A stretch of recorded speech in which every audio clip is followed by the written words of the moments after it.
Does Islam call for killing polytheists and atheists? When this question is raised, we find varied answers among Muslims. Some claim that Islam is a religion of peace, while others point to religious texts that explicitly call for violence against non-believers. So, what is the truth? Does Islam tolerate freedom of belief, or does it require faith or death? In this video, we will rely on religious texts, Islamic history, and different interpretations to reach a rational answer, free from emotions and preconceived positions. 1. Killing in the Quran. What do the texts say? Killing polytheists in the Quran.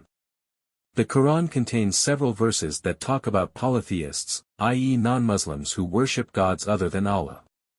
One of the most prominent verses is, Red Circle Surah at Tawbah 5, known as the verse of the sword, but when the sacred months have passed, then kill the polytheists wherever you find them and capture them and besiege them and sit for them at every place of ambush.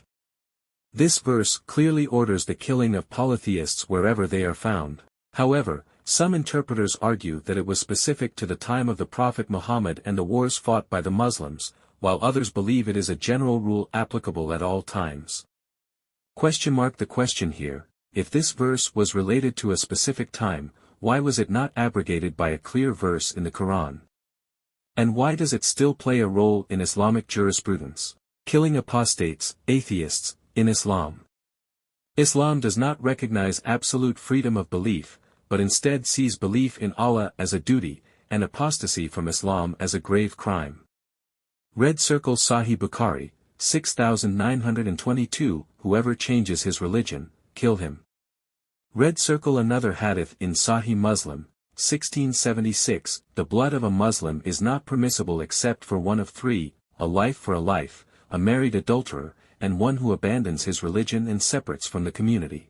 These hadiths are used as a legal basis for killing an apostate, whether they leave the religion to embrace another faith or become an atheist.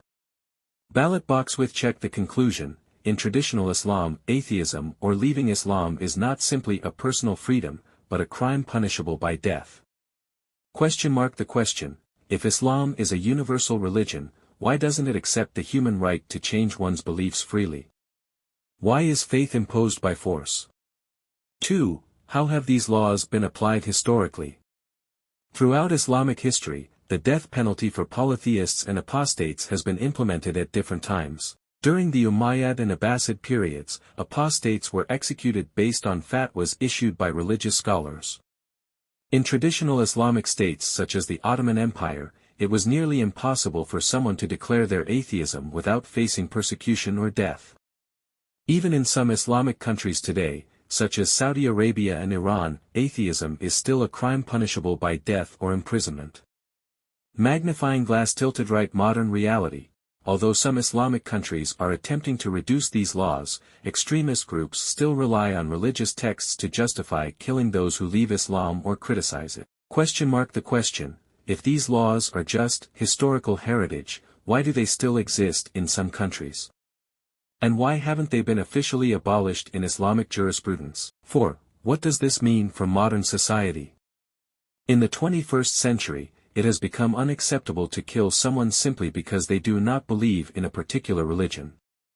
Most modern societies today respect freedom of belief and thought, while the Islamic world still struggles with texts and traditions that prevent people from freely expressing their opinions.